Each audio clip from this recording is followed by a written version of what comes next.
Assalamualaikum warahmatullahi wabarakatuh. Waalaikumsalam warahmatullahi wabarakatuh. Alhamdulillahilladzi ja'ala asy-syamsa wa huwa syamsuddin wa ja'ala al-qamara wa huwa qamaruddin wa ja'ala asy-syahra wa huwa syahruddin wa ja'ala ar-rijala wa huwa rijaluddin. Asyhadu an la ilaha illallah wahdahu la syarika lah al-malikul haqqul mubin wa asyhadu anna Muhammadan abduhu wa rasuluhu al-mab'utsu rahmatan lil alamin.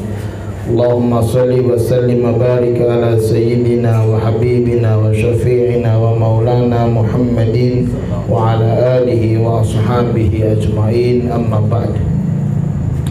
Al-mukarramun, para alim ulama, para kiai, para asatidz, bapak-bapak, ibu-ibu, seluruh jamaah Majelis Munajat Bojong Kulur yang dimuliakan Allah Subhanahu wa taala. Semoga kita semua yang hadir pada malam hari ini mendapatkan keberkahan dari Allah Subhanahu wa taala. Semua amal ibadah kita diterima oleh Allah Subhanahu wa taala. Dosa-dosa kita diampuni oleh Allah Subhanahu wa taala. Yang punya bisnisnya dilancarkan dan diberkahkan oleh Allah Subhanahu wa taala. Yang punya usahanya dilancarkan dan diberkahkan oleh Allah Subhanahu wa taala. Tempat usaha kita diberkahi oleh Allah Subhanahu wa taala. Penyakit dalam diri kita diangkat dan disembuhkan oleh Allah Subhanahu wa taala. Ala hadhihi niyyah wa ila hadratin nabiyil mustafa sayyidina Muhammadin sallallahu alaihi wasallam wa azwajihi wa auladihi wa dzurriyyatihi wa sahbihi ajma'in, thumma ila hadratil musannif hadzal kitab sayyid Mustafa. Al-Fatihah. A'udzu billahi minasy syaithanir rajim. Bismillahir rahim. Alhamdulillahi rabbil alamin. Ar-rahmanir rahim. Maliki yaumiddin. Iyyaka na'budu wa iyyaka nasta'in. Ihdinas siratal mustaqim. Siratal ladzina an'amta 'alaihim ghairil maghdubi 'alaihim waladdallin. Amin. Yang kita hormati guru kita Karom Ustaz Tosim serta seluruh jemaah, ibu bapak yang dimuliakan Allah Subhanahu wa taala, kembali kita membahas kitab fikih masih berkaitan masalah solat.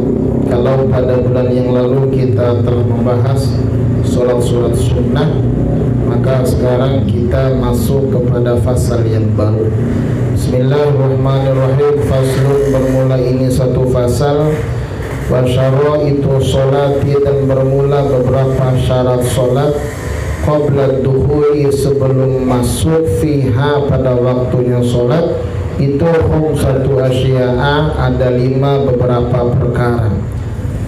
Taharatul a'dha'i, yang pertama suci dari beberapa anggota, minal hadathi, dari berupa hadas, wan najasi, dan najis, wasatrul aurati, dan yang kedua menutup aurat, bilibasin tohirin, dengan pakaian yang suci, wal wuqufu, dan yang ketiga diam, ala makanin tohirin, di atas tempat yang suci, wal ilmu, dan yang keempat mengetahui, biduhulil waqti, dengan masuknya waktu, wastiqbalul kiblati, dan yang kelima menghadap kiblat, wa yajuzu, dan boleh siapa orang, apa, tarkul kiblati, meninggalkan kiblat, fiha lataini, dalam 2 keadaan.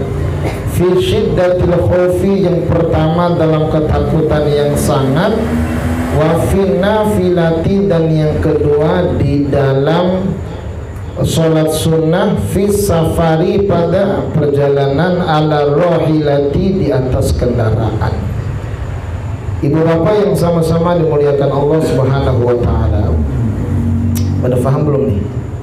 Tadi baca kitab yang belum selesai ya? Belum faham. Kalau udah faham, biar kita tutup ini, biar kita makan.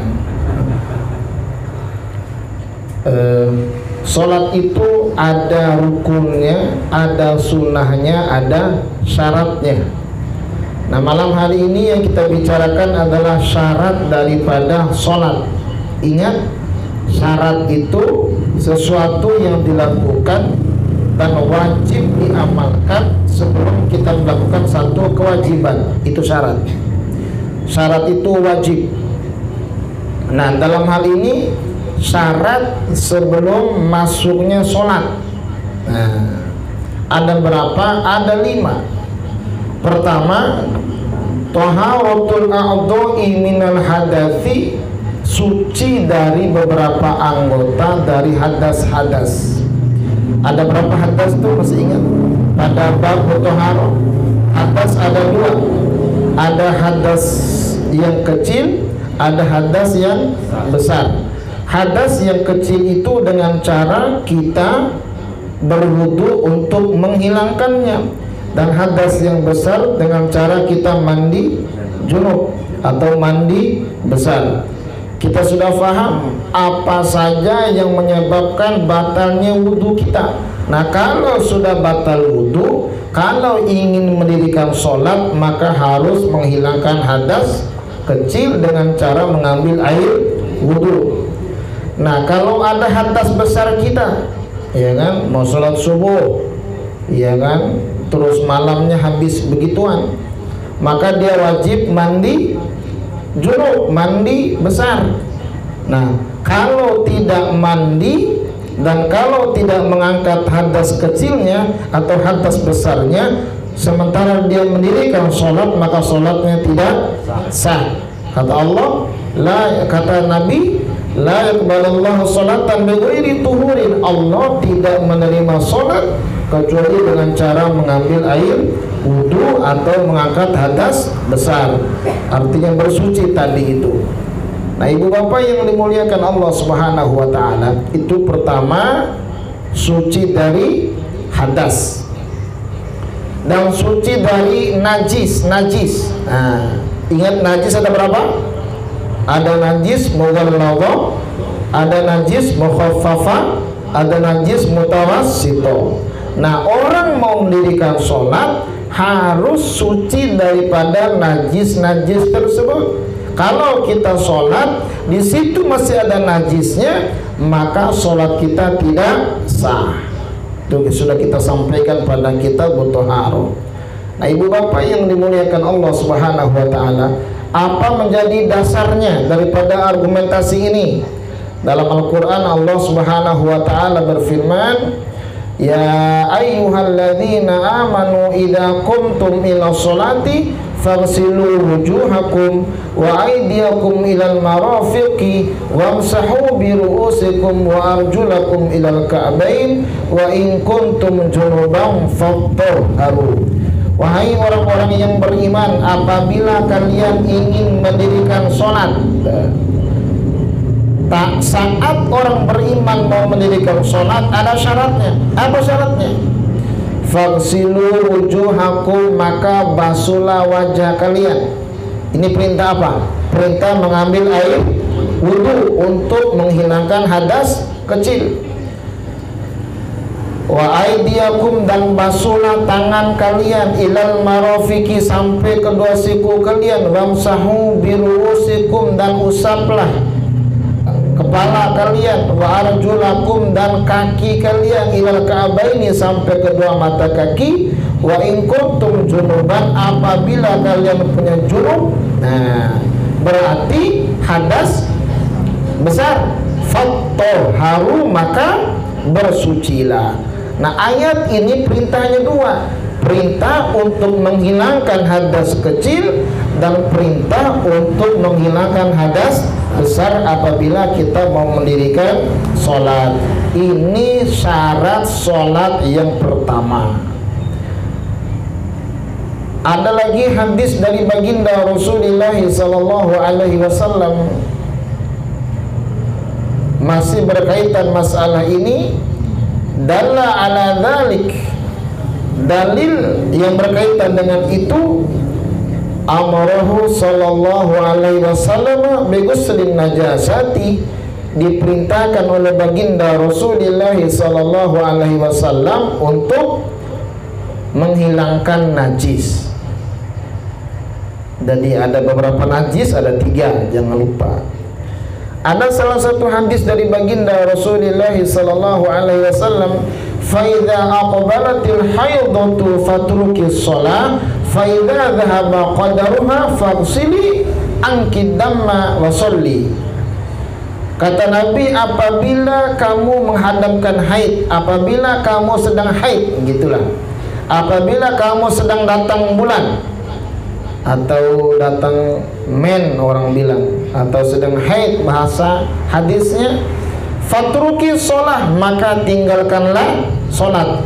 Berarti dia sedang punya hadas besar. Jadi perempuan saat datang haid dia sedang punya hadas besar. Maka kalau datang haidnya, fatruki sholah, tinggalkan sholat. Jangan sok rajin, gua solehah nih. Salah namanya begitu. Mentang-mentang soleh aja mah majelis munajat, haid sholat aja, nggak bisa. Nah, faida dhahaba, apabila telah pergi haidnya, selesai haidnya, kadarnya selesai, fausili, maka mandilah, cucilah, angki damma, dari darah tersebut, wasolli, dan sholatlah. Begitu sudah selesai haidnya, dia cuci, dia mandi, maka silakan mendirikan sholat. Nah, itu yang pertama. Yang kedua bagian daripada syarat sholat adalah wasatrul aurati, menutup aurat, bilibasin tohirin, dengan pakaian yang suci. Nah, orang kalau mendirikan sholat harus menutup auratnya. Ingat, aurat laki-laki dari mana? Pusar sampai lutut. Boleh nggak sholat kelihatan dada? Boleh. Boleh nggak sholat kelihatan betis? Boleh. Cuman ya ilokan buat kondangan marapi, buat Allah dada kelihatan. Kalau dadanya ada bulus ya jangan. Nah, sementara aurat perempuan itu adalah seluruhnya kecuali muka dan telapak tangan. Harus tertutup. Kakinya perempuan tuh harus tertutup, rambutnya perempuan tuh, apalagi betisnya tertutup, nggak boleh dibuka. Dan tidak sah sholatnya apabila auratnya terbuka.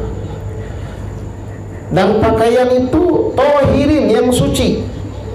Beda antara suci dan bersih. Kalau bersih belum tentu suci. Kalau suci sudah pasti bersih. Nah, harus betul-betul bersih. Alat pakaian untuk kita ibadah kepada Allah. Baju kita suci nggak? Sarung kita suci nggak? Belangkon kita suci nggak? Ya kan? Dalaman kita suci nggak? Kalau suci sholat. Tapi sekarang kan belangkon sudah hitam benar. Emang hitam dari dulu, nggak berarti kotor. Kenapa? Nggak bisa dicuci. Tapi kan nggak ada najisnya di kepala mah. Masa iya kutu ada najisnya? Nggak ada kutu najis. Nah, ibu bapak yang dimuliakan Allah Subhanahu wa ta'ala, dan ini menjadi dalil. Ada firman Allah Subhanahu wa ta'ala dalam Al-Quran, khudhu zinatakum inda kulli masjid. Pakaialah pakaian yang baik. Khudhu zinatakum, perhiasan, berarti pakaian. Inda kulli masjid, saat kalian masuk ke dalam masjid. Artinya saat kita mendirikan sholat harus menggunakan pakaian yang bersih, apalagi saat kita masuk ke dalam masjid. Nah, dari ayat ini Ibnu Abbas di dalam kitab ini menjelaskannya. Qala Ibnu Abbas radhiyallahu anhuma, al-muradu bihi thiyaba fi shalah. Maksud daripada pakaian ini adalah berkaitan masalah sholat. Berarti khudhu zinatakum bicara masalah mendirikan sholat. Maka pakaian kita harus bersih. Nggak hanya tertutup aurat, harus bersih. Berkaitan dengan perempuan, hadis dari At-Tirmidzi an Aisyah radhiyallahu anha qalat, qala Rasulullah sallallahu alaihi wasallam, la tuqbalu salatul haidi illa bi khimari. Tidak sah salat seorang perempuan yang sudah haid illa bi khimarin, kecuali dia menutup kepalanya. Khimar. Khimar itu kerudung, bukan jilbab. Jilbab itu pakaian yang longgar dari leher sampai ke bawah. Sementara kerudung, khimar bahasa hadisnya. Kalau orang sekarang kan beda. Yang namanya jilbab mah ya kerudung katanya. Bahasa hadisnya khimar ya kerudung. Sementara pakaian yang longgar dari leher sampai ke bawah adalah jilbab. Makanya bahasa Al-Quran itu min jalabi bihinna. Ada bi khumurihinna, ada min jalabi bihinna. Kerudung itu khimar yang longgar dari leher ke bawah, namanya jilbab. Oleh orang kita dibalik-balik. Udahlah pakai kerudung aja, nggak usah pakai jilbab. Sekarang muncul lagi istilah apa? Ada istilah pakaian apa? Pakaian hijrah katanya. Pakaian hijrah. Hijrah itu orang yang pindah, pakaian orang pindah. Emang ente kemana aja dari dulu? Dari dulu sudah Allah bilang, udah masuk Islam, amalkan. Pakaian hijab. Hijab itu artinya dinding. Hijab itu artinya dinding, artinya penghalang. Kalau di masjid ada hijab tuh, hordeng namanya.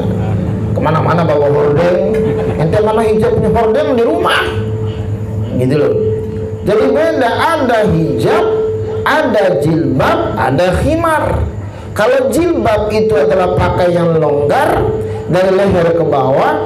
Kalau kerudung bahasa Arabnya, bahasa hadisnya atau bahasa Qur'annya adalah khimar. Kalau hijab artinya penghalang, dinding. Masa dinding di bawah-bawah? Itu ada hijab tuh kalau di masjid ya. Kalau antara penghalang laki-laki sama perempuan tuh, kain yang besar, bawa tuh hordeng buat pintu kudu ya, buat ente make. Itu perbedaannya. Nah, sementara dalam hadis ini adalah bikhimarin, dengan khimar, artinya perempuan itu kalau sholat harus menutup kepalanya menggunakan khimar itu, yang kelihatan hanya muka dan telapak tangan. Tapi kalau terbuka rambutnya, kelihatan kepalanya, kelihatan kakinya, tidak sah sholatnya. Makanya harus menutup aurat.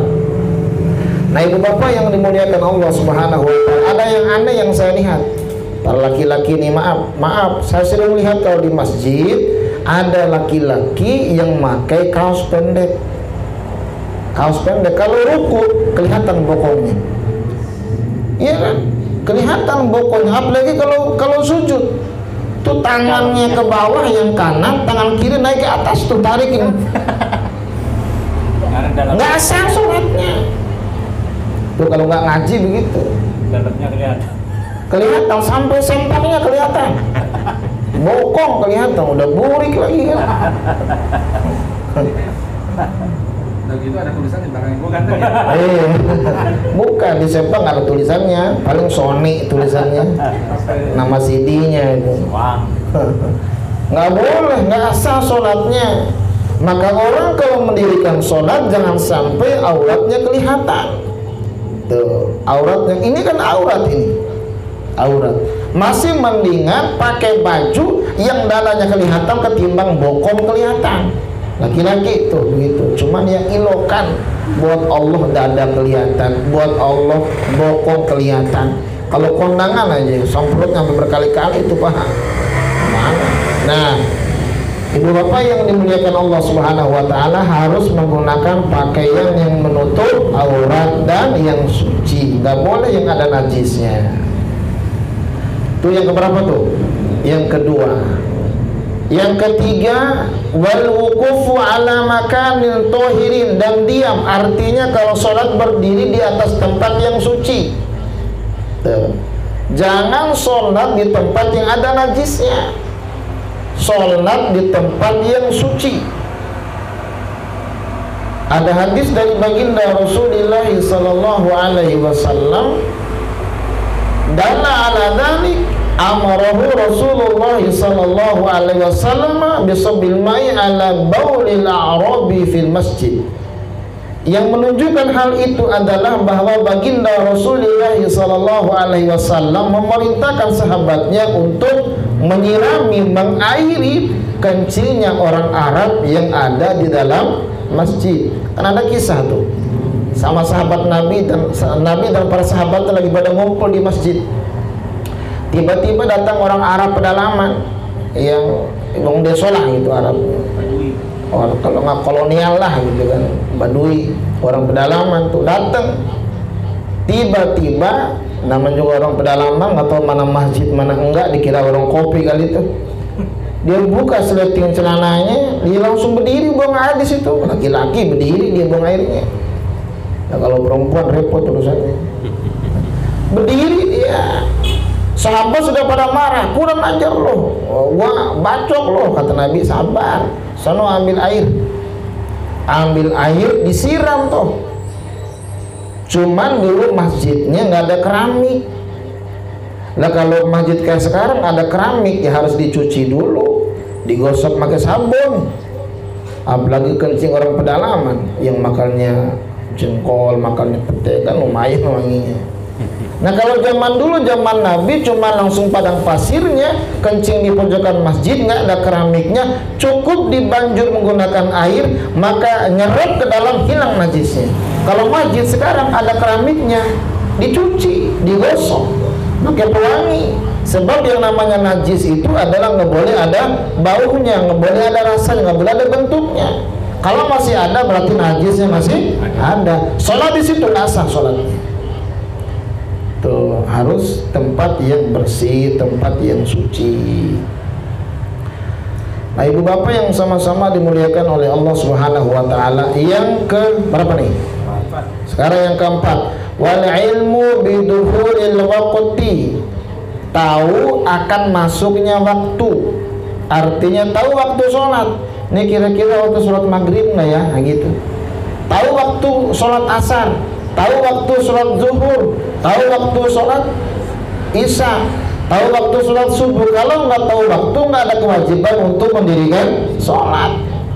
Artinya kalau nggak ada waktunya berarti belum wajib mendirikan sholat.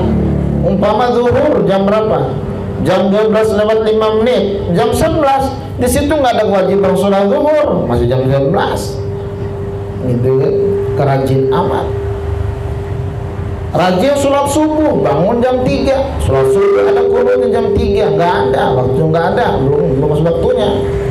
Nah, maka ada firman Allah Subhanahu wa taala dalam Al-Qur'an, inna sholata kanat 'alal mu'minina kitaban mawquta. Sesungguhnya sholat buat orang-orang beriman itu ditentukan waktunya. Kita sudah bahas pada pertemuan awal, kapan masuknya waktu zuhur, kapan masuknya waktu asar, kapan masuknya waktu maghrib, kapan masuknya waktu isya, kapan masuknya waktu subuh, kita sudah sampaikan itu. Maka kalau nggak ada waktunya, belum wajib untuk mendirikan sholat. Tunggu masuk waktu dulu, nggak usah rajin.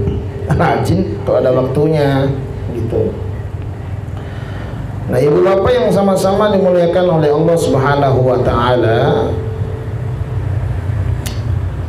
yang ke-5, syarat untuk mendirikan sholat adalah wastiqbalul kiblati, menghadap kiblat. Tahu arah kiblat. Kalau orang kita kiblatnya kemana? Arah barat. Tidak sama arah kiblatnya orang Indonesia sama orang Pakistan. Tidak sama arah kiblatnya orang Indonesia sama orang Amerika. Orang Indonesia dari sini arahnya menghadap ke barat. Barangkali orang Pakistan beda, orang Amerika beda. Jangan mentang-mentang pergi haji 5 kali, pulang ke Indonesia sholat hadap selatan. Ditegur sama Ustaz, Pak Haji, ngapa lo ke selatan? Ente sebego Ustaz, gua ini haji 5 kali, di sono mah di mana aja ngadap boleh. Lah iya, di Arab sama, ngadap selatan mah enggak, di Arab mah timur juga boleh, asal menghadap ke Ka'bah, gitu loh. harus menghadap kiblat. Nah, kiblatnya kita adalah ke Ka'bah dan menghadap ke arah barat. Dan masjidnya sudah ada, tinggal kita tentukan, ngikutin yang sudah ditentukan. Qala ta'ala, Allah subhanahu wa ta'ala berfirman dalam Al-Quran, qad nara taqalluba wajhika fis sama falanabluwannaka qiblatan tardaha fawalli wajhaka syatral masjidil haram. Maka hadapkan wajahmu ke Masjidil Haram. Nah, Ka'bah, kiblat kita adalah menghadapkan wajah kita ke Masjidil Haram. Ada pertanyaan, Ustaz, kenapa harus ke Masjidil Haram? Oh, ini pertanyaan, mau ngapain orang? Dalam agama itu ada yang sudah ditentukan oleh Allah Subhanahu wa ta'ala, ada yang menjadi akal-akalan. Artinya ada ijtihad. Kiblat ini ditentukan oleh Allah Subhanahu wa ta'ala harus menghadap Masjidil Haram. Kalau akal-akalan kita nanti bisa bikin ke Monas, nggak boleh. Usolli fardul duhuri mustaqbilan Monas, nggak ada. Mustaqbilan Monas, hadap ke sana. Nah, saat baginda Rasulullah sallallahu alaihi wasallam di Madinah, sholatnya pertama kemana Ka'bahnya? Ke Baitul Maqdis.